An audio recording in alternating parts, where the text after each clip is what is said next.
والصلاة والسلام والتحية والإكرام على أفضل الموجودات العبد المؤيد والرسول المسدد المصطفى الأمجد المحمود الأحمد أعني أبا القاسم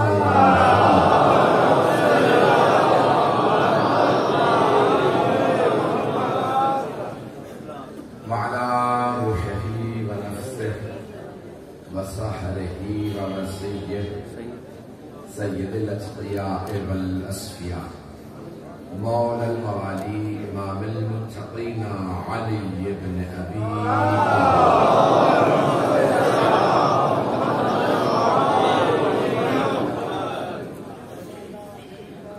وعلى أصفيائه لا سيما بقية الله في الأرضين روحي وأرواح العالمين لتراب مقدمه الفلك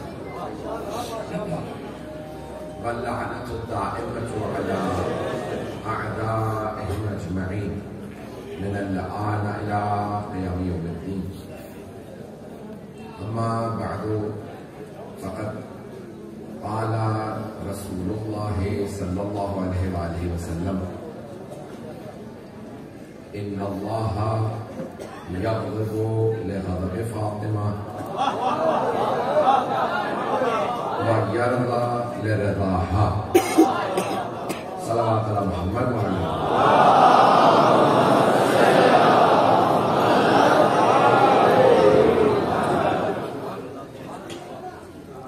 میرا آپ کی اس بستی میں پہلا اتفاق ہے.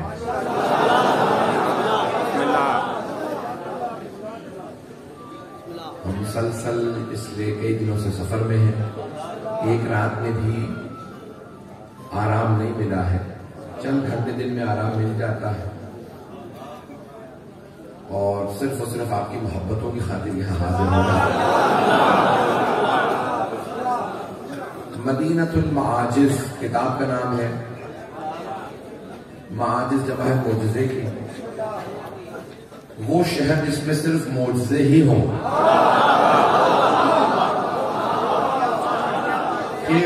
شیخ یوسف بحرانی کی کتاب ہے.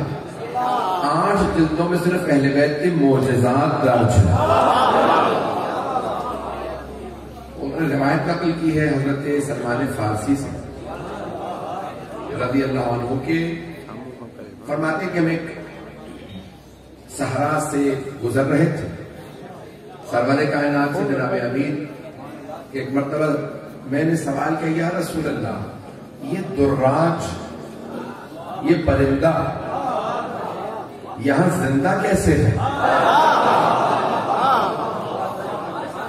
دور دور کہیں نہ دانا نظر آیا نہ پانی. صحرا ہے یہ زندہ کیسے ہے؟ تو سرور کائنات نے فرمایا سلمان علی نے تمہیں پرندوں کی زبان سکھا نہیں دی تھی.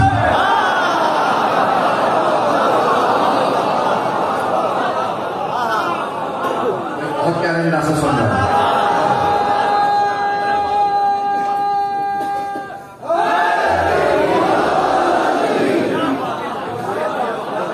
قرآن کریم میں بھی ہے نا کہ انبیاء علیہ السلام نے فرمایا جناب سلمان نے علمنا منطق الطیر واعطینا من کل شیء. اللہ نے ہمیں پرندوں کی زبانیں بھی سکھا رکھی ہیں اور ہمیں ہر شے عطا کی ہے. جب چھوٹے انبیاء کے چھوٹے اوصیاء کو اللہ نے پرندوں کی زبان سکھا دی ہو اور ہر شے عطا کی ہو تو سب سے بڑے نبی کے سب سے بڑے وسیع کو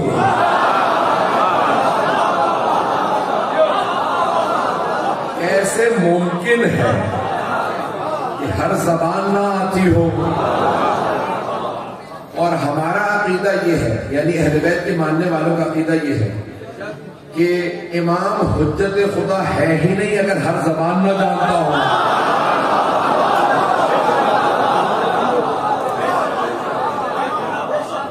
اگر وہ حجت خدا ہے تو سب پہ حجت خدا ہے. حجت اللہ ہے تو سب پہ ہے نا، صرف انسانوں پہ نہیں، صرف مومنوں پہ نہیں، چرند پرند پہ، ہر مخلوق پہ جو ابھی تک نہیں پہنچے ان کے لیے یہاں پہ جلدی سے اشارہ کر کے پیش کر دوں، بات کو یہ واقعہ مکمل کر دوں۔ گرامی جناب سرور کائنات کا سلمان، جب آپ پرندوں کی زبان جانتے ہیں تو اس پرندے سے دراج سے خود پوچھ لیں زندہ کیسے ہے؟ تو جناب سلمان فرماتے کہ میں نے پرندے سے پوچھا زندہ کیسے ہو، یہاں نہ دانا نہ پانی؟ تو اس پرندے نے کہا سلمان جب بھی پیاس لگتی ہے تو میں محمد و آل محمد میں صلوات پڑھتا ہوں، اور جب بھوک لگتی ہے ان کے دشمنوں پہ لعنت بھیجتا ہوں۔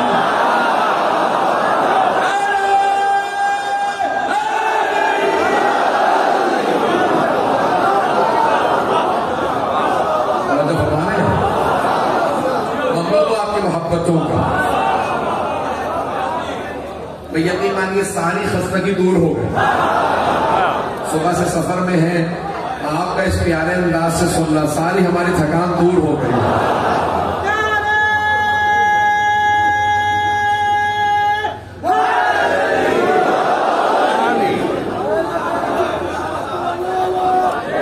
جناب امیر کا جو نام ہے نا، اس سے تھکان دور ہو جاتی ہے، اور کوئی اپنے ہی مسلک کا مل جائے، اپنے ہی مزاج کا مل جائے تو طاقت محسوس ہونے لگتی ہے۔ تو جناب سلمان نے اس پرندے نے کہا کہ بھئی جب بھی پیاس لگتی ہے میں درود پڑھتا ہوں محمد و آل محمد پہ، اور جب بھوک لگتی ہے ان کے دشمنوں پہ لعنت بھیجتا ہوں۔ صلوات پڑھنے سے پیاس دور ہو جاتی ہے، لعنت بھیجنے سے بھوک چلی جاتی ہے۔ اہل بیت علیہ السلام تمام مخلوقات پہ حجت ہے۔ یہ میں نے جملہ کہہ دیا ہے، بہت سے لوگوں نے مجھے اس جملے کو پسند کر کے داد بھی دے دی، بہت سے لوگ نہیں پہنچ سکے ہیں، میں روک کے واقعہ پیش کر رہا ہوں اور پھر بات کو آگے بڑھاؤں گا۔ ابھی ایک مجلس پڑھ کے آیا ہوں، پھر جا کے مجلس پڑھنی ہے، آرام بھی نہیں کیا ہے، سن لیجیے گا انشاءاللہ۔ جناب امیر نے مسجد کوفہ میں کئی مقامات پہ کہا، خود مدینے میں کہا، مسجد کوفہ میں کہا، جنگ میں کہا، صلح میں کہا، اپنوں میں کہا، بیگانوں میں کہا، سلونی سلونی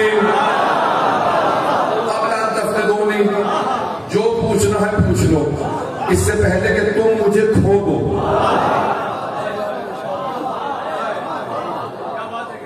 ان لفظوں کا لطف لیجیے گا۔ آپ نے فرمایا، مولا کائنات نے فرمایا سلونی سلونی قبل ان تفتدونی، جو پوچھنا ہے پوچھ لو اس سے پہلے کہ تم مجھے کھو دو۔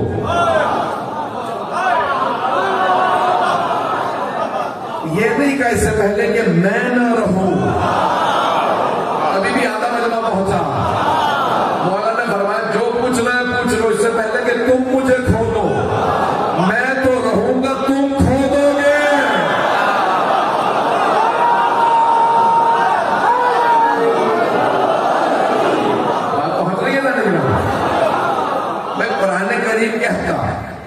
قرآن کریم نے کہا کہ بلا تحسبن الذین قتلوا فی سبیل اللہ اموات بل احیاء عند ربہم یرزقون، جو راہ خدا میں مارے جائیں انہیں مردہ گمان بھی مت کرنا۔ دو آیات ہے، ایک نے کہا بلا تقولوا، مت کہو، اور دوسرے کا بلا تحسبن الذین، گمان بھی مت کرنا، سوچنا بھی مت کہ وہ مردہ ہیں جو راہ خدا میں مارے جائیں، بل احیاء، بلکہ وہ زندہ ہے، عند ربہم یرزقون، اپنے رب سے رزق پاتے ہیں۔ تو ہمارے تمام مسلمان بھائی ہم سے کہتے ہیں مردوں سے مانگنا بدعت ہے، ہم بھی کہتے ہیں مردوں سے مانگنا۔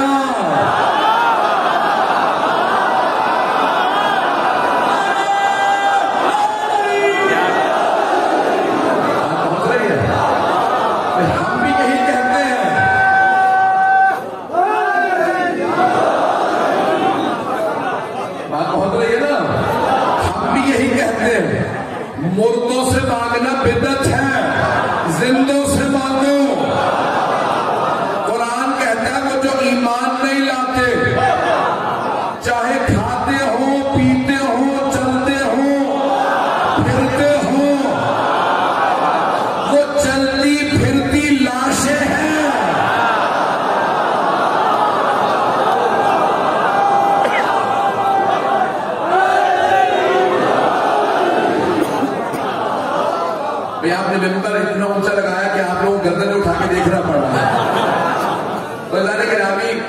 غدیر کا ممبر تھا نا، وہ اس سے بھی زیادہ اونچا تھا۔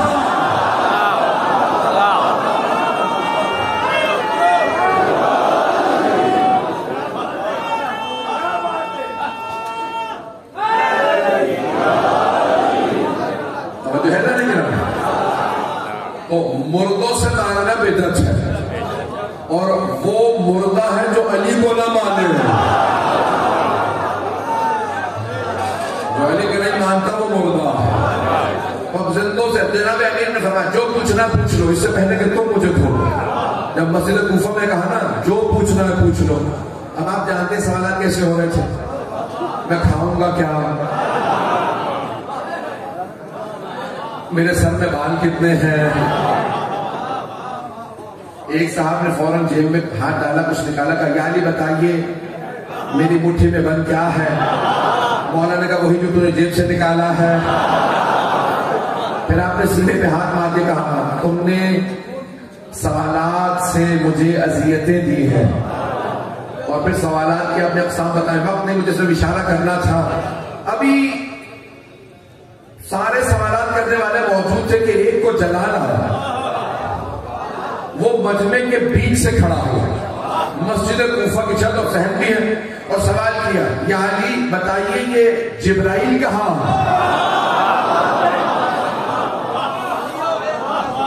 جبرائیل ہے فرشتہ، فرشتہ نور سے بنا ہے، کسی بھی مخلوق میں تبدیل ہو جاتا ہے۔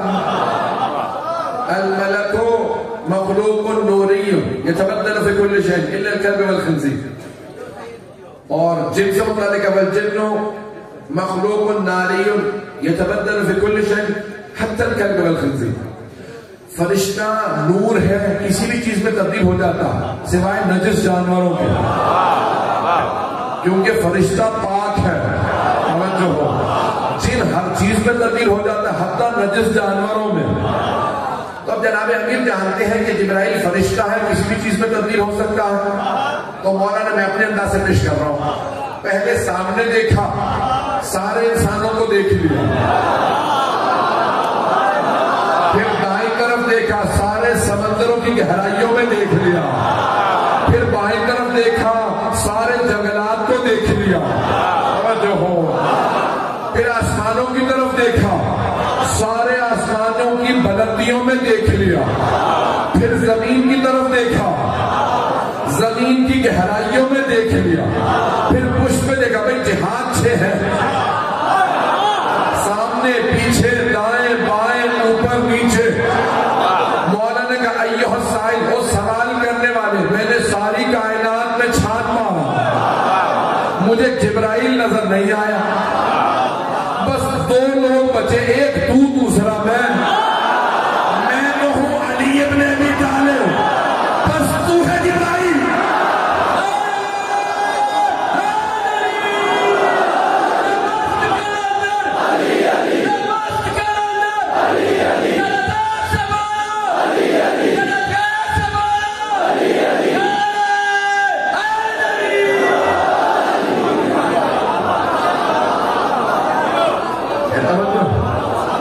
اسی محبت سے سنتے رہیے گا۔ تو اب سارے مورخین نے لکھا ہے کہ ایک مرتبہ سوال کرنے والا اپنے دونوں پروں کو پھیلا کے اڑا، مسجد کوفہ کی چھت میں شگاف کیا، اور اڑنے کے بعد شگاف کو جوڑ دیا۔ تو اعتراض کرنے والوں نے اعتراض کیا کہ جب جواب مل گیا تھا تو اٹھ کے چلے جاتے،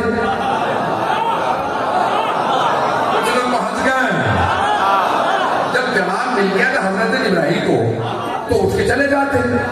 تو میں کہوں گا کہ اگر اٹھ کے چلے جاتے آپ کو ایک اور سوال اٹھتا، پتہ نہیں کسے پیسے دے کے بٹھا رکھا تھا، جبرائیل بن کے سوال کر لینا۔ جناب جبرائیل نے کہا میں شگاف کر کے فوراً جوڑ کے بتاؤں گا میں ہی تھا۔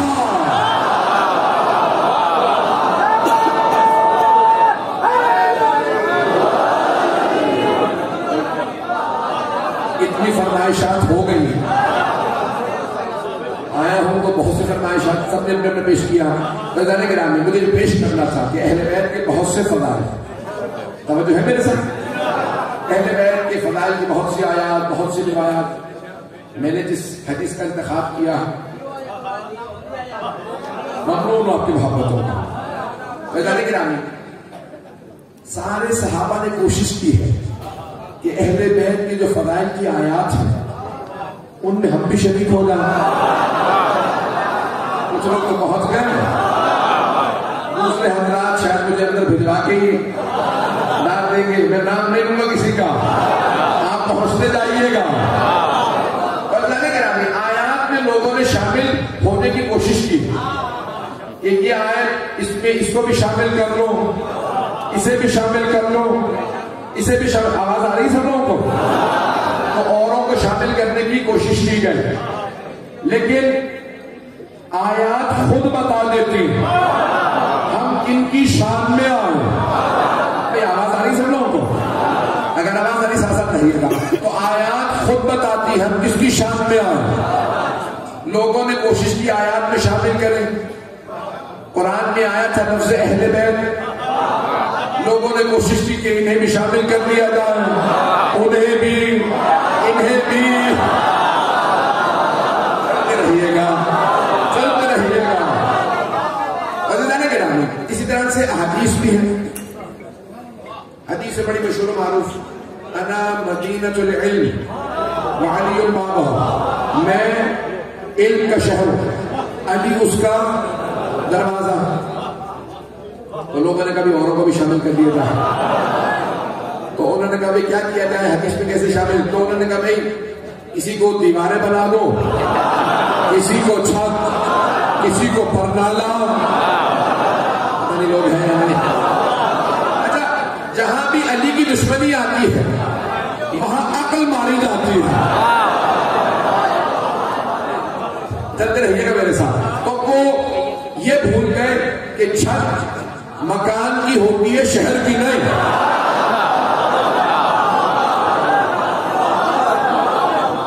تمام احادیث کے اندر لوگوں نے کوشش کی اوروں کو شامل کیا جائے، آیات میں کوشش کی کہ شامل کیا جائے. سنیے گا، میں پیش کر رہا ہوں، ایک خاص پہلو کو پیش کرنا چاہتا ہوں. یہ حدیث جس کو میں نے عنوان قرار دیا، سرور کائنات نے فرمایا، صحیح بخاری میں بھی ہے. اور دو بہت بڑے علم رجال کے ماہر، حدیث اور رجال، یہ دو علوم ہیں مسلمانوں کے درمیان میں علم حدیث سے متعلق. میری رفتار زیادہ تو نہیں، علم حدیث اور علم رجال. تو حدیث کے اندر دیکھا جاتا ہے حدیث صحیح السند ہے، ضعیف ہے، حسن ہے، موثق ہے. اور علم رجال میں دیکھا ہے راوی کے حال، راوی سچا ہے، جھوٹا ہے، عادل ہے، فاسق ہے، اور جس سے حدیث بیان کر رہا وہاں تھا یا نہیں تھا. اگر نہیں تھا تو حدیث کیسے بیان کر سکتا ہے؟ اور اگر کسی اور سے بیان کی ہے، نام چھپا رہا ہے، تو کیوں نام چھپا رہا؟ یہ چند افراد پہنچے، سارے نہیں پہنچ سکے. میں جلدی سے ایک مثال دے دیتا ہوں. جیسے ایک راوی نے یہ روایت نقل کی ہے کہ سرور کائنات نے اپنے چچا حضرت ابو طالب کے آخری وقت میں چچا کے کان میں کہا، چچا جان کلمہ پڑھ لیجئے، میں آپ کی شفاعت کر دوں گا. پہنچ گئے. میں نے راوی کا نام نہیں لیا، اور وہ راوی کہتے ہیں کہ رسول خدا نے چچا سے کان میں کہا، کان میں. راوی وہ ہے جو مکے میں مسلمان تھا ہی نہیں.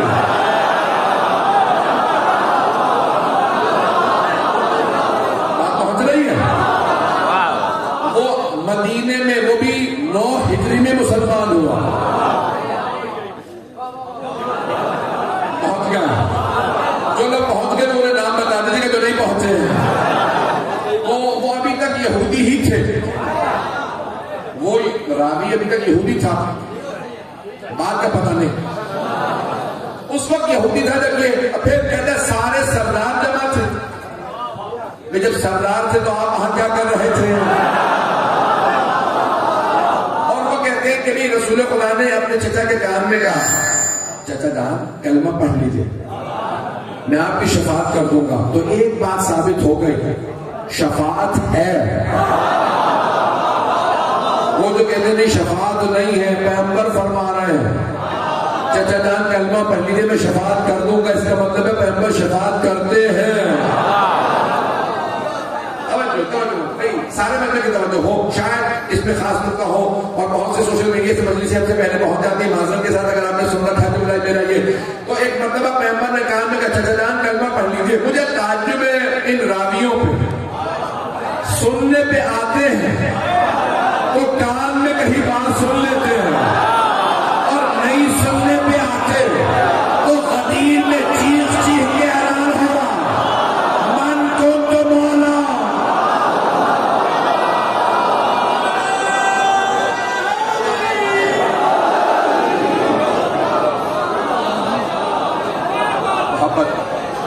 میں ممنون ہوں آپ کی محبتوں کا، میں آپ کی محبتوں کا ممنون ہوں۔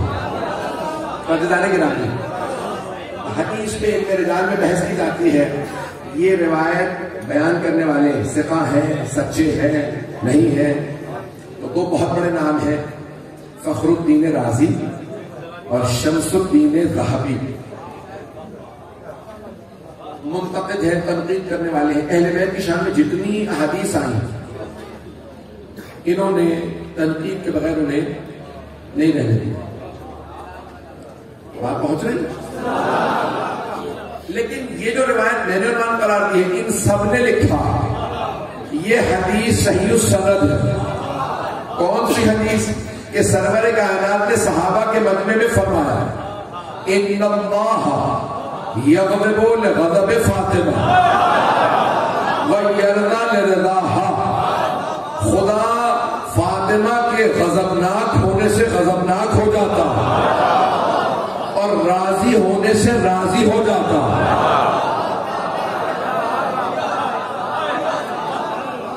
میں نے تو اسے بھی ترجمہ پیش کیا ہے، مجلس کو میں نے بھی تمہید باندھی تھی، یہاں سے پیش کرنا چاہتا ہوں۔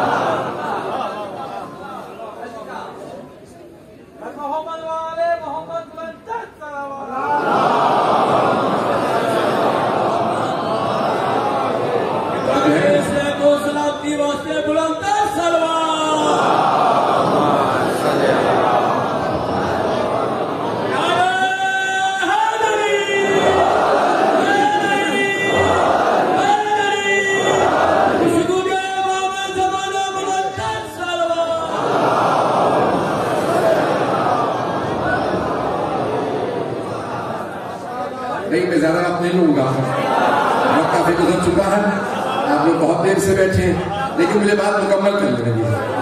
چلیں گے تمام حضرات میرے ساتھ؟ سارا مت ہے میرا آخری فرد آپ کی محبتوں کی نظر کر رہا ہوں۔ عزیزان گرامی، دو مقدمے سن لیجیے۔ میں بہت بڑے عالم جو جنوری میں 100 سال کے ہو جائیں گے ان کی پوری کتاب جناب سیدہ تو اس کا خلاصہ سنانا چاہ رہا ہوں۔ بڑی محنت سے انہوں نے کتاب لکھی، میں خلاصہ سنا رہا ہوں، اگر سننا چاہیں گے۔ وہ فرماتے ہیں، کہتے ہیں کہ نہیں ایک گنہگار آدمی، کوئی بھی گنہگار آدمی کوشش یہ کرتا ہے کہ میں نیک کام کروں تاکہ اللہ راضی ہو جائے۔ تو تمام گنہگاروں کی کوشش ہوتی ہے نیک کام کرے اللہ راضی ہو جائے۔ ہم آج تک صحابہ کے لیے دعائیں مانگ رہے ہیں رضی اللہ عنہم، اللہ ان سے راضی ہو، ہے نہیں ہو، ہے یا نہیں؟ یہ دعائیہ جملہ ہے، دعائیہ جملہ کہ اللہ ان سے راضی ہو۔ تو صحابہ بھی یہی کوشش کرتے تھے، امت بھی یہی کوشش کرتی ہے، نیک کام کرتے ہیں کہ اللہ راضی ہو، ہم گناہ نہ کریں کہ اللہ راضی ہو، نماز پڑھیں اللہ راضی ہو، روزہ رکھیں اللہ راضی ہو، خمس و زکوٰۃ ادا کریں اللہ راضی ہو، مجلس میں جائیں، پتہ نہیں مجمع ہے یا نہیں۔ سارے گنہگاروں کی کوشش ہوتی ہے نیک کام کرے تاکہ اللہ راضی ہو۔ یہ ہو گیا گنہگاروں کا مقام۔ معصومین کا مقام کیا؟ وہ یہ کوشش نہیں کرتے کہ اللہ راضی ہو، کیونکہ وہ جانتے ہیں وہ راضی ہے، تبھی تو اس نے نبی یا امام بنایا۔ وہ راضی کرنے کی کوشش نہیں کرتے تو وہ کیا کوشش کرتے ہیں؟ یہ چند افراد ہیں، مجھے سارے بندے کے ہوتے چاہیے، وہ گنہگار کوشش کرتے ہیں کہ اللہ کو راضی کرے۔ معصومین وہ کہتے ہیں کہ بھئی ہم وہ کام کریں کہ اللہ راضی ہے، ہم اس کی رضا میں راضی رہیں۔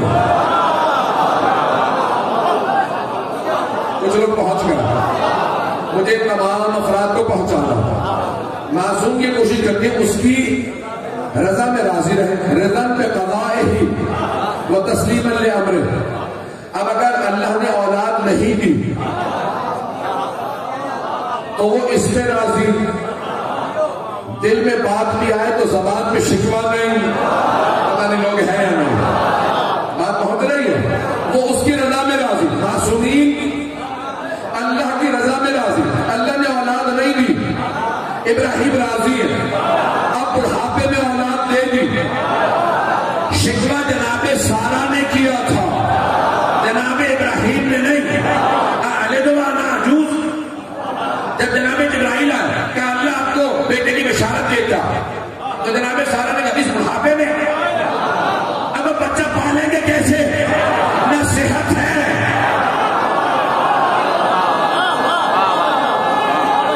جناب جبرائیل نے کہا کہ اے سارا، وہ خدا اگر اس بڑھاپے میں اولاد دے گا نا، وہی صحت بھی دے گا، وہی حفاظت بھی کرے گا، چلتے رہیے گا۔ تو بھئی وہ اس کی رضا میں راضی رہنے کی کوشش کرتے ہیں۔ اولاد نہیں تھی تو راضی، بڑھاپے میں اولاد دے دی تو راضی، دے کے اولاد واپس مانگ لی، ہمارے لوگ ہیں۔ جناب ابراہیم نے بیٹے کے گلے میں چھری رکھ دی، پروردگار تو نے بیٹا واپس مانگا، میں ذبح کرنے کے لیے تیار ہوں۔ اس نے کہا ابراہیم کا صدقہ پر رویا، آپ نے خواب کو سچا کر دکھایا، ہم نے قربانی قبول کر لی، ہمیں بیٹا نہیں چاہیے، ہم دو کو بھیج دیں گے۔ توجہ، تو انبیاء معصومین کی کوشش اس کی رضا میں راضی رہے۔ بات پہنچ گئی؟ دوبارہ جملہ سن لیجیے، مجھے نتیجہ دینا، ایک بھی بچہ یہاں سے نہ جائے، کوئی جوان نہ جائے جب تک کہ بات واضح نہ ہو۔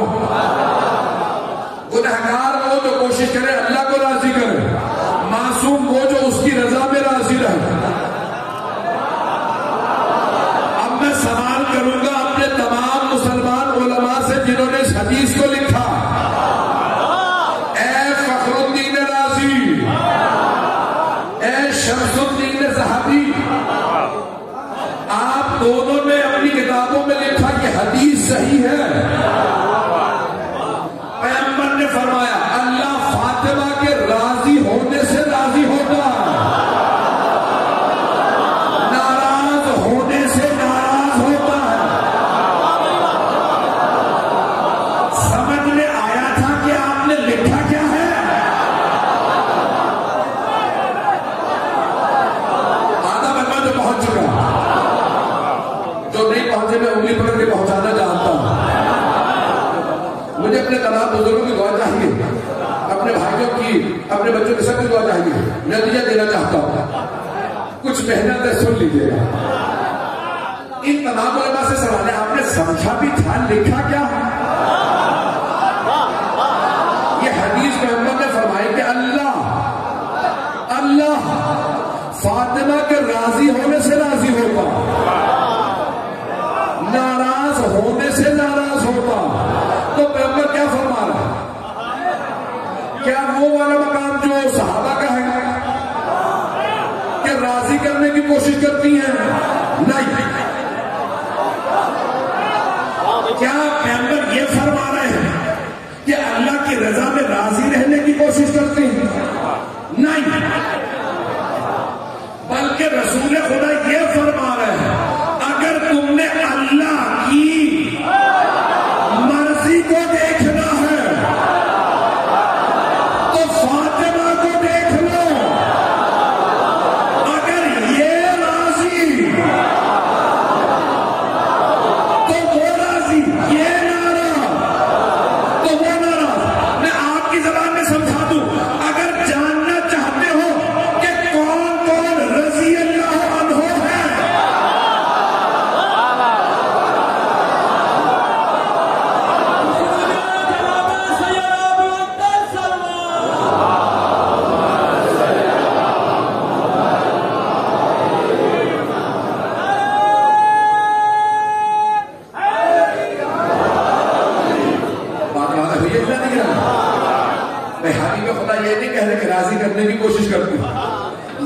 نہیں فرما رہے کہ اس کی رضا میں راضی رہنے کی کوشش کرتی ہے.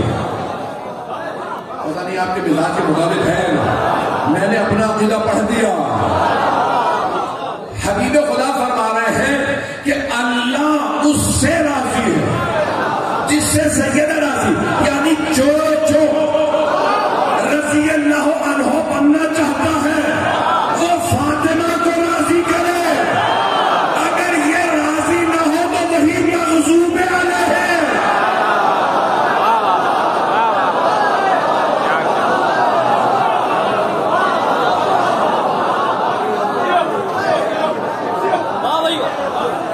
سیدہ کو ناراض کر دے، اس نے خدا کو ناراض کیا. اب سمجھ میں آیا یہ ہم مجلسوں میں کیوں آتے ہیں؟ کیونکہ ہم نے رسول خدا کی بات کو سمجھ لیا. اللہ اس سے راضی ہوگا جس سے بطول راضی ہو. میں جملہ کہہ رہا ہوں، مجھے بتایا کہ سارا مجمع موجود ہے یہاں پہ، شیعہ سنی مجمع موجود ہے، کسی کی میں دل آزاری نہیں کرنا چاہتا. میں اپنا عقیدہ پڑھ رہا ہوں، آپ کی بات نہیں کر رہا. یہ اس مجمع کی بات نہیں، میرا عقیدہ ہے. اگر آپ کو میرا عقیدہ قبول ہو تو بولیے گا، نہیں تو نہ بولیے گا. خاموش رہے کہ میں تب بھی راضی، میں اپنا عقیدہ پڑھ رہا ہوں. ہم سارے صحابہ کو مانتے ہیں. میں اپنے آپ کو صحابہ کے قدموں کی خاک بھی نہیں سمجھتا، لیکن ایک شرط ہے، ان سے فاطمہ راضی ہو.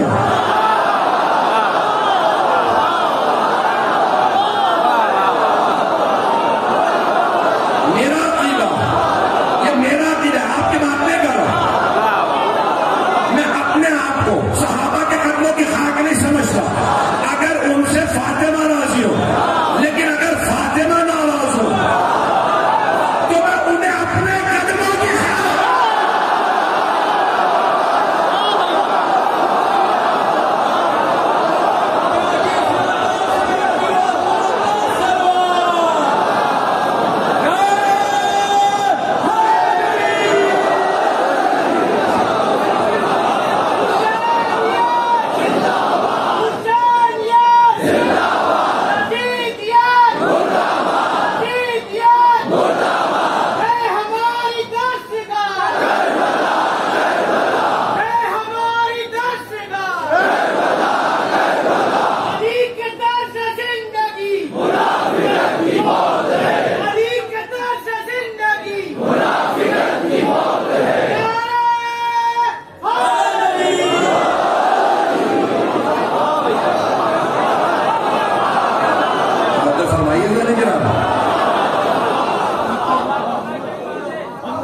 سیدہ ناراض ہے، پھر ہم انہیں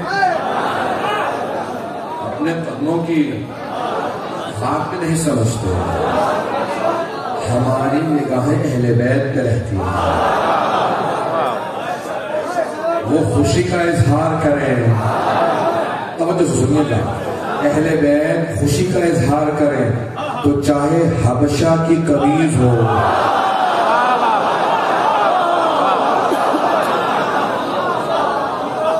حبشہ کی سیاہ فام کنیز ہو، سیدہ کہتے یہ میری ہے، پھر ہم کنیز نہیں کہتے، پھر ہم کہتے حضرت فضا.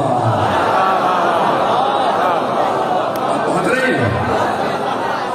اگر کسی غلام کو علی کہتے یہ میرا ہے تو ہم پھر قمر نہیں کہتے.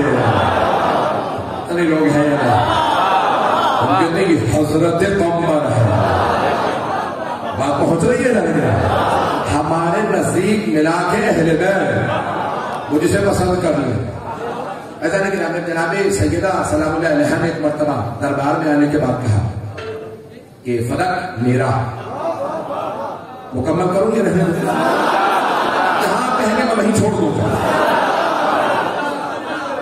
45 منٹ ہو چکے ہیں.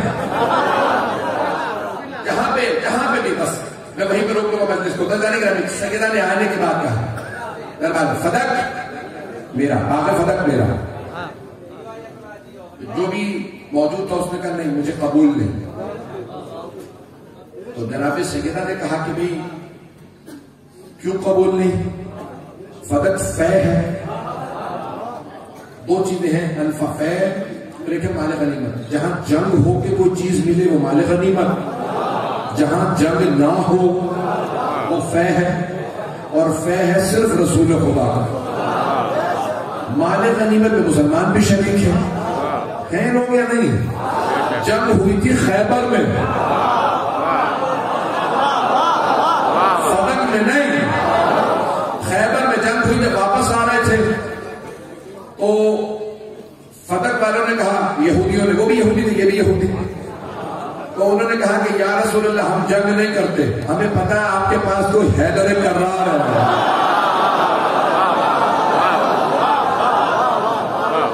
یہ فدق آپ رکھ لیں.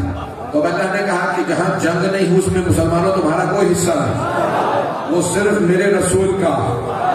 اور رسول خدا فوراً آئے تھے سورہ شورى کی، وَآتِ ذَا الْقُرْبَى حَقَّهُ، اپنے قرابت داروں کو ان کا حق دے دیجئے. رسول خدا نے فوراً جناب سیدہ کو بلایا کہ سیدہ باغ فدق آپ کا.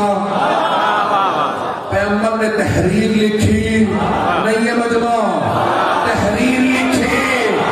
اب سمجھ میں آیا مسلمانوں کے لیے کیوں ضروری ہے پیغمبر کو ان پڑھ کہنا. اگر ان پڑھ نہ مانے تو ماننا پڑے گا، لکھی تھی تحریر.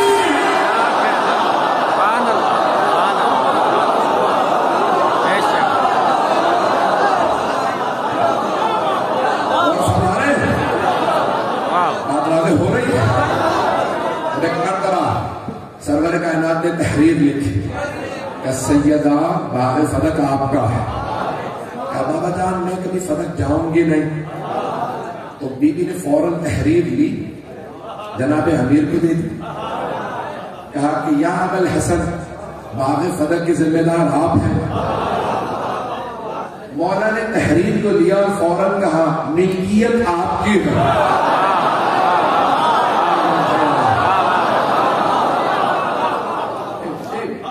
سے آپ سن رہے ہیں ممنون. ملکیت آپ کی اور دیکھ بھال میری ذمہ داری. یہ امامہ میرے سر پہ ہے. کوئی آدمی کہے نا یہ امامہ اس کا ہے تو گواہ اسے چاہیے، مجھے نہیں، کیونکہ میرے پاس ہے.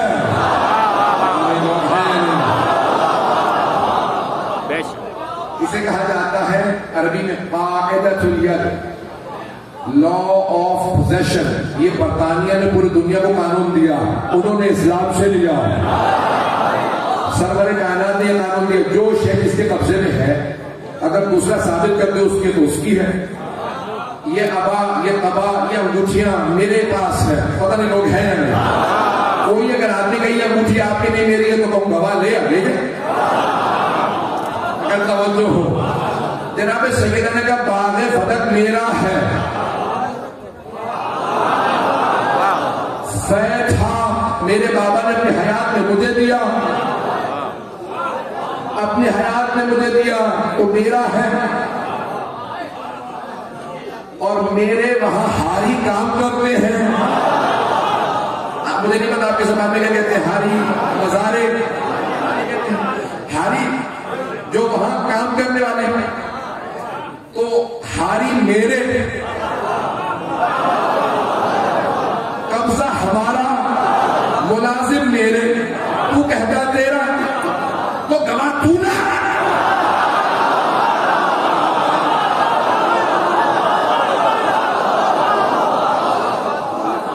گواہ تو لے کے. تو بی بی نے کہا یہ باغ فدق میرا ہے، فے ہے پیغمبر نے اپنے زندگی میں مجھے دیے تو میرا ہے. کہا اچھا اگر آپ کا ہے تو آپ گواہ دے گا. بی بی نے کہا اچھا گواہ دے تو مان لے گا. کہا گواہ نہیں ہے تو مان لوں گا. بی بی نے کہا میرے پہلے گواہ ہے علی. چلیے گا اب میں نہیں پڑھ رہا، آپ پڑھوا رہے ہیں، میرا کام تمام ہو چکا. بی بی نے کہا میرے پہلے گواہ ہے علی. اس نے کہا رک جائیں، علی کی گواہی قبول نہیں کروں گا. بی بی نے کہا کیوں؟ کہا کیونکہ وہ آپ کے شوہر ہیں. بی بی نے کہا کیا قرآن میں لکھا ہے یا حدیث میں آیا ہے کہ شوہر کی گواہی بیوی کے حق میں قبول نہیں؟ کوئی آیت ہے اس پہ؟ کہنے لگا آیت تو نہیں ہے. بی بی نے کہا کوئی حدیث ہے؟ کہ حدیث بھی نہیں ہے. کہ پھر کیوں قبول نہیں کرے گا؟ کہ نہیں وہ آپ کے شوہر ہیں اس لیے قبول نہیں کروں گا. یہ تاریخ کا پہلا مقدمہ ہے جہاں قاضی جج خود ہی گواہ بھی ہے، خود ہی منصف بھی ہے، خود ہی مدعی بھی ہے، خود ہی غاصب بھی ہے.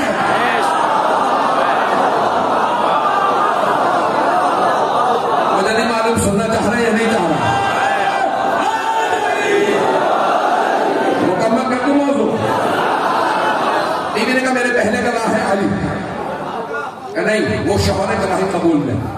بی بی نے کہا اچھا دو گواہ چاہیے نا، میرے دونوں بیٹے میرے گواہ. حسن و حسین میرے دو بیٹے گواہ. اب تو کوئی مسئلہ نہیں بنا سکتا. توجہ ہے میرے ساتھ؟ اس نے کہا نہیں ان دونوں کی گواہی قبول نہیں ہے. بی بی نے کہا اب کیا مسئلہ؟ کہ یہ دونوں نابالغ ہیں. یہ تو پیغمبر نے بھی کہا کہ بالغ کی گواہی قبول ہے. توجہ توجہ. تو مد مقابل نے جناب سیدہ سے کہا یہ تو پیغمبر نے بھی فرمایا گواہ کو بالغ ہونا چاہیے، یہ دونوں نابالغ ہیں. بی بی نے کہا یہ میرے بابا کی تم نے حدیث سنی ہے کہ الحسن والحسین سیدہ شباب اہل الجنہ. حسن حسین جوانان جنت کے سردار ہیں.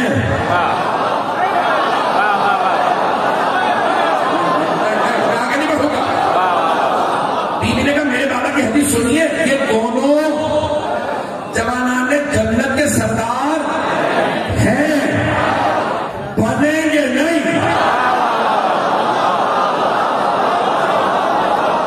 پیغمبر نے یہ نہیں کہا جب بالغ ہوں گے تو ہو جائیں گے. آپ نے فرمایا تھا ہے. تو جب میرے بابا نے ان کے بالغ ہونے کا انتظار نہیں کیا تو کہنے کہ ہے بالغ ہوں گے.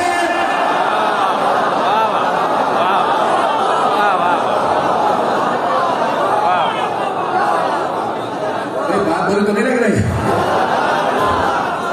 بی بی نے فرمایا تو کون ہے کہیں گے بالغ ہوں گے تو گواہ قبول کروں گا. جب میرے بابا نے انتظار نہیں کیا کہیں ابھی ہے، وہ 4 برس کا تھا وہ 3 برس کا. میرے بابا نے کہا یہ جوانان جنت کے سردار ہیں، بالغ ہو کے نہیں بنے گے. کہ جو کچھ بھی ہو یہ نابالغ گواہی قبول نہیں کرتا. بی بی نے کہا پھر ام ایمن. حضرت ام ایمن کنیز تھی حضرت آمنہ کی، میراث میں ملی رسول خدا کو. رسول خدا نے کہا جائیے آپ آزاد ہیں. کہ آپ آزاد کر دیں، میں نے آپ کی ماں کی خدمت کی ہے، انہوں نے مجھ سے وعدہ کیا تھا محمد کو پال دینا، میں آپ کی خدمت میں رہوں گی. توجہ جناب رسول خدا نے کہا سیدہ کے پاس رہا کرو. توجہ جس نے پنجتن کی خدمت کی ہو وہ حضرت ام ایمن. تو جناب سیدہ نے کہا ام ایمن میری گواہ ہے. جناب ام ایمن بہت بری ہو چکی تھی. ایک مرتبہ اس نے پلٹ کے کہا بھائی یہ خاتون ہے، یہ تو قرآن میں بھی ہے یہ عورت کی گواہی آتی ہے، ان کی گواہی قبول میں کیونکہ یہ خاتون ہے اور ایک ہے. اب جناب ام ایمن کھڑی ہو گئی. کہا کہ ایھا الناس، لوگوں یاد ہے اسی مسجد نبوی میں رسول خدا نے میرے متعلق کہا تھا ام ایمن میری ماں کی اور میری کنیز رہی ہے، اگر یہ کبھی گواہی دے تو اس کی گواہی آدھی نہیں پوری ہے.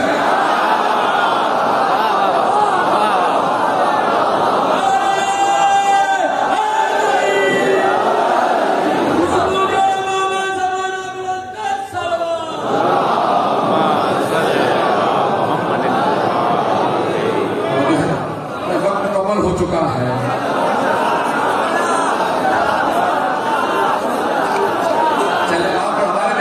نہیں کرنا چاہ رہا ہوں. ایک مرتبہ کہا کہ نہیں وہ میمن کی گواہی قبول. انہوں نے کہا جناب میمن نے کہ رسول خدا نے فرمایا تھا میری گواہی پوری ہے. جو کہا لوگوں سے جناب میمن نے کہا آپ لوگوں کو یاد نہیں؟ سب خاموش بیٹھے رہے. تو جناب میمن نے کہا تم سب کی خاموشی بتا رہی ہے سب کو یاد ہے. مطلب ہے بیوی نے فرمایا حضرت میمن نے فرمایا کہ تمہاری خاموشی بتا رہی ہے کہ سب کو یاد ہے. اگر یاد نہ ہوتا تو پہلے دن نہیں. اب پتہ چلا حکومتوں کے فشار میں لوگ سچ بھی چھپا لیتے ہیں.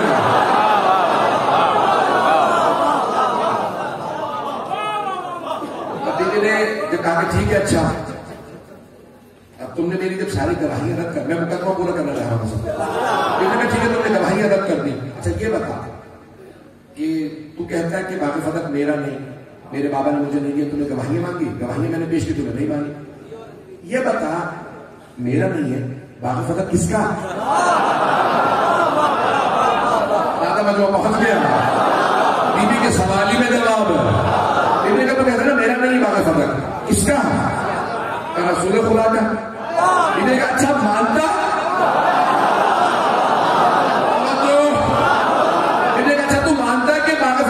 میرے بابا رسول خدا کا کہا یہ تو مانتا ہوں. تو بیوی نے فرمایا کہ پھر میراث ہے. اگر میرے بابا کا ہے تو میری میراث ہے. تو اس نے کہا نہیں میراث نہیں ہوتی. رسول خدا مجھ سے کہہ گئے تھے کہ نحن معاشر الانبیاء لا نرث ولا نورث. ہم گروہ انبیاء نہ ہمارا کوئی وارث ہوتا نہ ہم کسی کے وارث ہیں. یہ کا قرآن کی آیت ہے یوصیکم اللہ بذکر مثل حظ الانثیین کہ اے ایمان والو اللہ تمہیں وصیت کرتا ہے تمہارے بیٹوں کا حصہ بیٹیوں کی نسبت دگنا ہے. کہ اللہ نے یہاں کہیں نہیں کہا کہ انبیاء شامل نہیں. کہ اللہ نے کوئی ایکسپشن نہیں بتایا کوئی استثناء نہیں بتایا. کیا کہنے پیغمبر نے فرمایا تھا مجھ سے بیوی نے کہا اب ترثو ابا کے بنا ارثو ابھی تو اپنے باپ کا وارث ہے میں اپنے بابا کی نہیں. مکمل کروں یہ رہنے دو. بیوی نے فرمایا بھائی تو اپنے بابا کا وارث میں نہیں. لقد جئت شیئا فریا تو اسلام میں بدعتیں رکھ رہا. اور بدعت کا نعرہ لگانے والوں دیکھو تو صحیح پہلی بدعت کس نے رکھی تھی.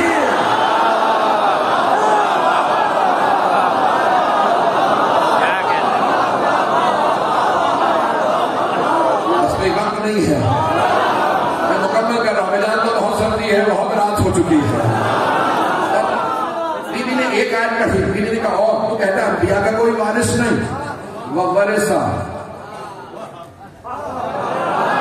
سلیمان و داؤد. تو کہتا ہے نہ انبیاء کسی کے وارث نہ انبیاء کا کوئی وارث. قرآن کہہ رہا سلیمان داؤد کے وارث تھے. سلیمان نبی داؤد نبی. جو وارث ہے وہ بھی نبی جن کے وارث ہیں وہ بھی نبی. اب مطلب خبر آ رہا.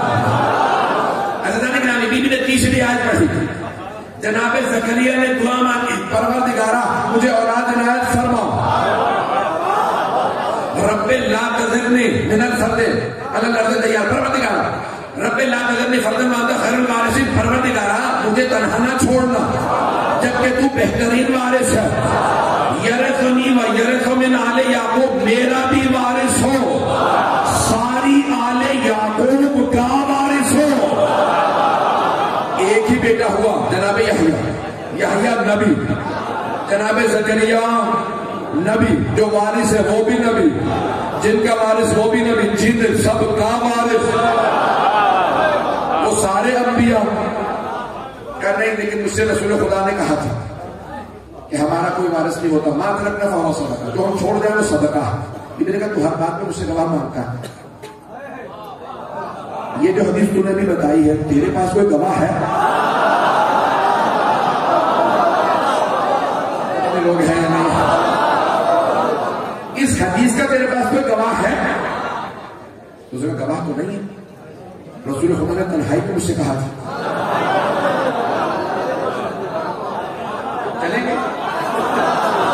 مجھ سے رسول خدا نے تنہائی میں کہا تھا جو ہم چھوڑ جائیں وہ صدقہ ہے، ہمارا کوئی وارث نہیں ہوتا. بیوی نے کہا میں کیسے مانوں اس حدیث کو جو قرآن کے مخالف ہے؟ میرے بابا پہ قرآن نازل ہوا تھا، وہ تم سب سے بہتر قرآن جانتے تھے، میرے بابا ایسی حدیث کیسے کہہ سکتے ہیں جو قرآن کے خلاف ہو؟ اچانک خواتین میں سے کسی کی آواز آئی، بابا جان مت کہیے گواہ نہیں ہے. جب رسول خدا آپ سے کہہ رہے تھے نا یہ حدیث تو پردے میں میں سن رہی تھی. پتہ نہیں لوگ ہیں یا نہیں، اب تو پہنچ گئے ہوں گے. تو بیٹی نے کہا بابا جان میں گواہ ہوں، رسول خدا نے کہا تھا جو ہم چھوڑ جائیں وہ صدقہ ہے، فاطمہ کا کوئی حق نہیں بنتا، میں آپ کی گواہی دے رہی ہوں. اچھا جھوٹوں کا حافظہ نہیں ہوتا. جیسے ہی وہ باپ مرا تو بیٹی نے کہا رسول خدا کے پاس دفنا دو. امام حسن نے کہا نانی اماں یہاں کیسے دفنا دے؟ کہا میری میراث میں میرے باپ کو دفنا، میری میراث میں. مولا حسن نے کہا آپ نے تو میری ماں کے خلاف گواہی دی تھی. انبیاء کی میراث نہیں ہوتی، جب بیٹیوں کی میراث نہیں تو بیویوں کی کیسے؟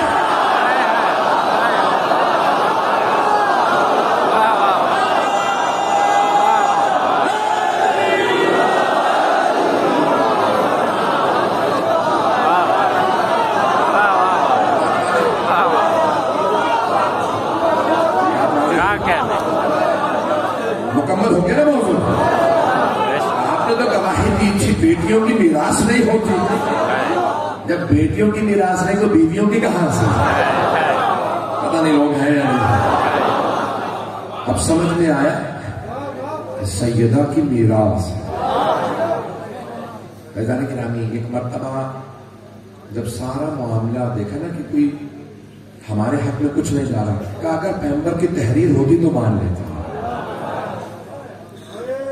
بیوی کا سند ہے، سند پیش کی.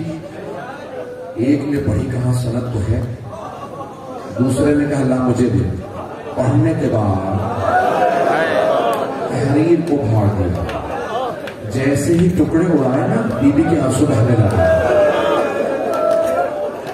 جس بیوی کے گھر میں علی جیسے جناب موجود ہے، شیر خدا حسن حسین جیسے بیٹے موجود ہیں، جانتے ہیں بیوی نے رو کے کسے پکارا؟ ایک مرتبہ رو کے کہا آج تم نے میرا حق چھین لیا، لیکن یاد رکھنا میرا بیٹا مہدی آیا.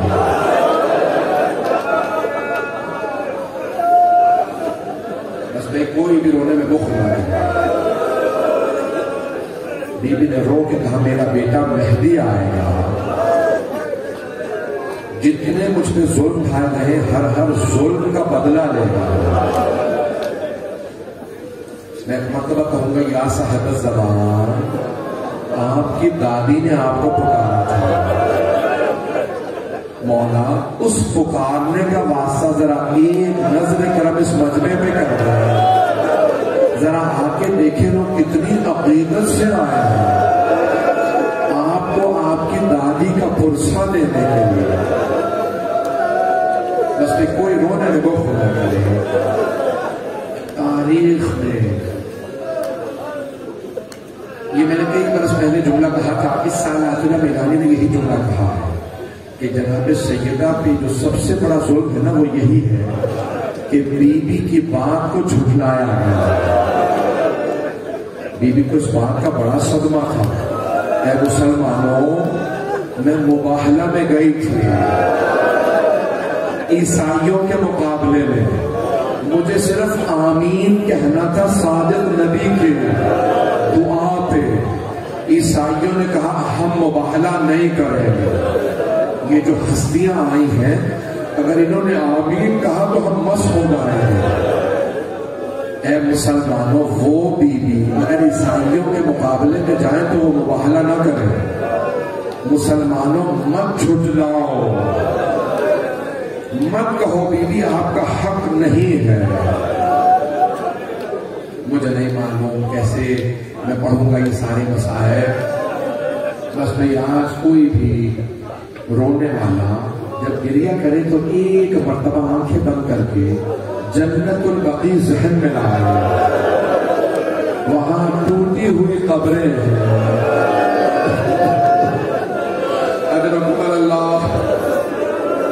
امام زمانہ آج رات جنت البقیع کے در پہ کھڑے ہوں گے, سب کا پرسہ قبول کر رہے ہوں گے اور رو رو کے کہتے ہوں گے پروردگارا مجھے اجازت دے میں اپنی دادی کا روضہ تعمیر کروں.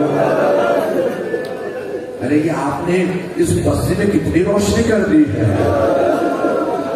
میں آیا ہوں کہ تعجب کرو اتنی روشنی کیوں اتنی روشنی ہے. ارے سیدہ کی مجلس ہے جس بیوی کے صدقے میں پوری دنیا میں چراغ جل رہے ہیں, اس بیوی کی قبر پہ چراغ جلانے کی اجازت ہے.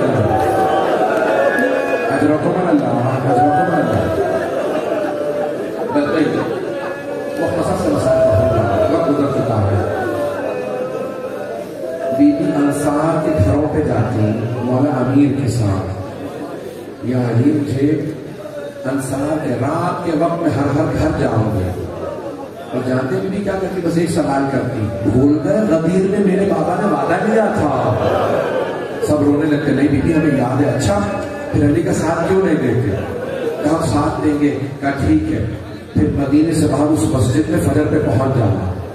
بی بی گھر آ جاتی مولا حسن حسین کے ساتھ, مولا علی کا انتظار کرتی. جب مولا گھر آتے سوال کرتی, یہاں پر حضرت کتنے لوگ آئے تھے نماز کے لیے؟ مولا سر جھکا دیتے. بی بی کہتی یا ابل حسن مجھے کھل کے بتائیں کتنے لوگ آئے تھے. ہر روز مولا ایک ہی جملہ کہتے, سیدہ میں اکیلے نماز پڑھ کے آ رہا, سیدہ کوئی نہیں آیا. لوگ رات میں وعدہ کرتے ہیں ساتھ دیں گے, دن میں کوئی نہیں آتا. مجھے معاف کر دیجیے کہ میں سب جملہ کہنے والا ہوں. اب میں سب سے درخواست کروں اگر دیکھ سکیں تو دیکھیے گا, تو آنکھیں بند کر کے تصور کیجیے گا. مدینے کے گھر گھر میں باتیں ہونے لگی. رات کی تاریکی میں علی اور حسن حسین علیہ السلام کے ساتھ سیدہ آتی ہے, گھر گھر جا کے کہتی ہے توبہ کرو, علی کا ساتھ کیوں چھوڑا. لوگ گھروں سے چھپ چھپ کے دیکھنے لگے. واقعی سیدہ آتی ہے, میرے طرف دیکھیے گا. ایک بوڑھا آدمی کہنے لگا آج رات میں بھی دیکھوں گا. دروازہ کھولا, جب وہ سامنے سیدہ جا رہی ہے علی کے ساتھ, نہیں یہ فاطمہ نہیں ہے. اس نے کہا نہیں یہی فاطمہ ہے, ساتھ میں حسنین ہے. کہا نہیں یہ فاطمہ نہیں. کہا نہیں خدا کی قسم یہ فاطمہ ہے. کہا نہیں فاطمہ نہیں ہو سکتی. کہا کیسے؟ کہا فاطمہ 18 برس کی ہے, اس بیوی کی کمر چھوٹی ہوئی ہے, ہاتھ میں عصا ہے, کیسے ممکن ہے 18 برس کے سن میں یہ ضعیفہ بن گئی ہو.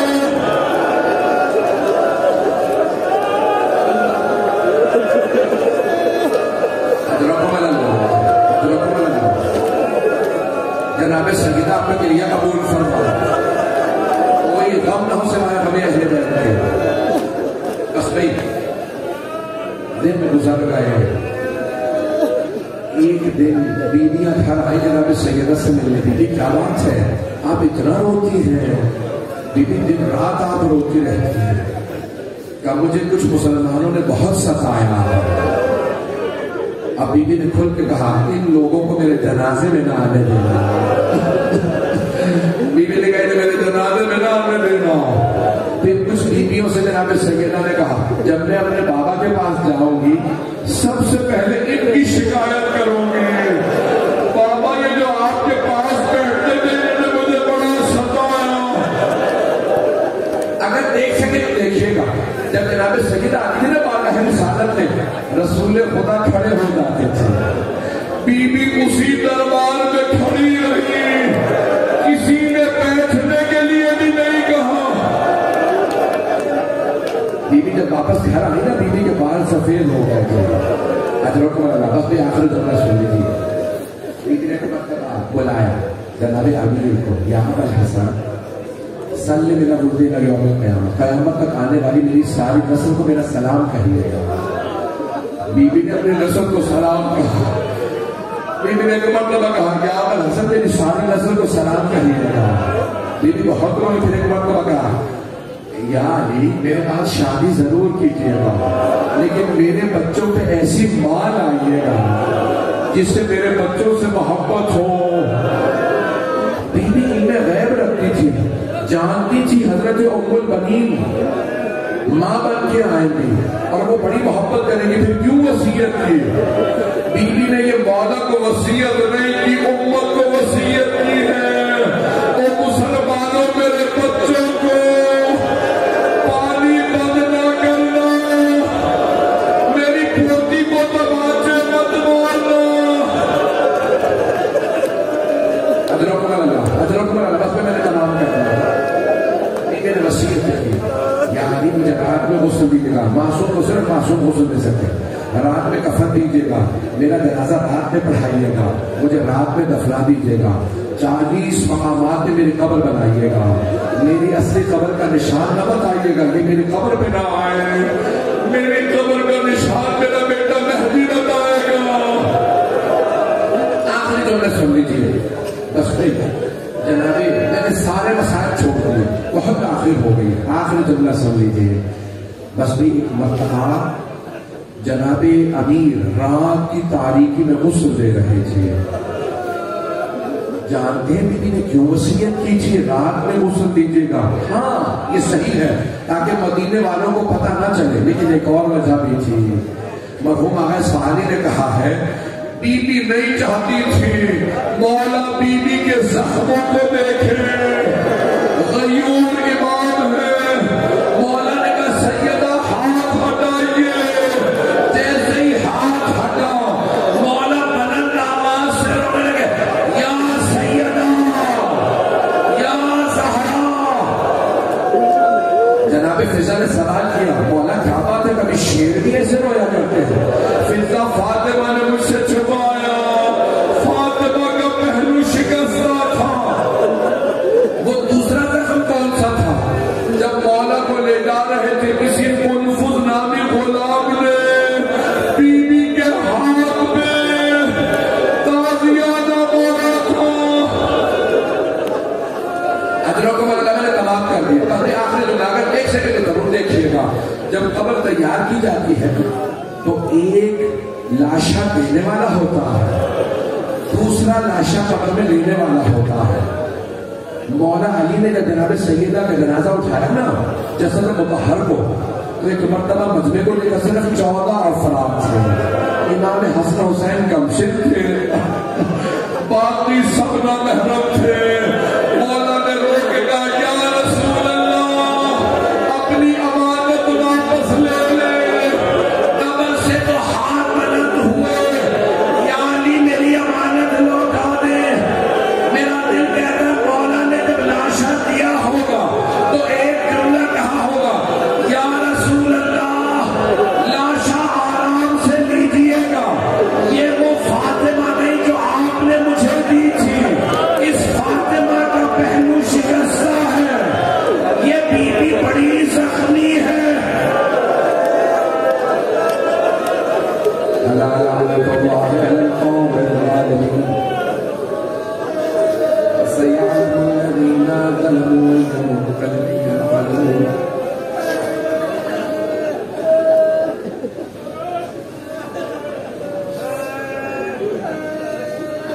وہ جملے دعا کے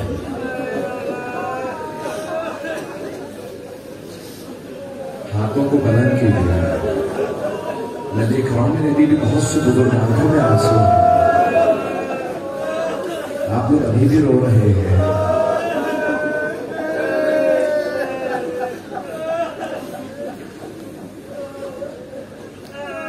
میں نے جو تفصیل سے مسائل پڑھے ہی نہیں، وہ بڑی تفصیل سے پڑھنے کا عادی ہے، میں نے بہت مختصر مسائل پڑھے، پھر بھی آپ رو رہے ہیں۔ ایک سوال کروں آپ سے، ہاتھوں کو بلند کر کے میری طرف دیکھیے گا، ایک سوال ہے میرا، آپ نے مسائل سنے ہیں نا؟ آپ نے دیکھے تو نہیں ہے مسائل؟ اب سمجھ میں آیا مولا علی پھر پوری زندگی کیوں یاد کرتے رہے ہیں؟ مولا نے زخم دیکھے تھے، پھر مولا نے پوری زندگی خطاب نہیں کیا، پوری زندگی غم منایا. جب کہا نا جناب حضرت مالک اشتر نے مولا خضاب کر لے، زینت ہے، سنت نبوی ہے کرنا ہی. زینت وہ کرتا جسے کوئی غم نہ ہو. پھر مولا نے جناب سیدہ کا غم پوری زندگی نہیں بھلایا. ہاتھوں کو بلند کیجیے گا. آئیں ذرا امام زمانہ کو ایک واسطہ دیتے ہیں. بانی مجلس نے درخواست کی ہے، ان کی بہن بہت علیل ہے. ایک سوال کروں آپ سے، کبھی آج تک دیکھا کسی بیمار کو بستر سے گرا دیا گیا ہو؟ شام غریبہ میں ایک بیمار سے بستر لوٹ لیا گیا تھا. پروردگارہ شام غریبہ کے اس بیمار کا واسطہ تمام مریضوں کو شفا کاملہ عاجلہ علاج ہے. پروردگار بانی مجلس کے معلم اور حاضرین کی تمام مرحومین کی مغفرت فرما، ہم سب کی عاقبت بخیر فرما.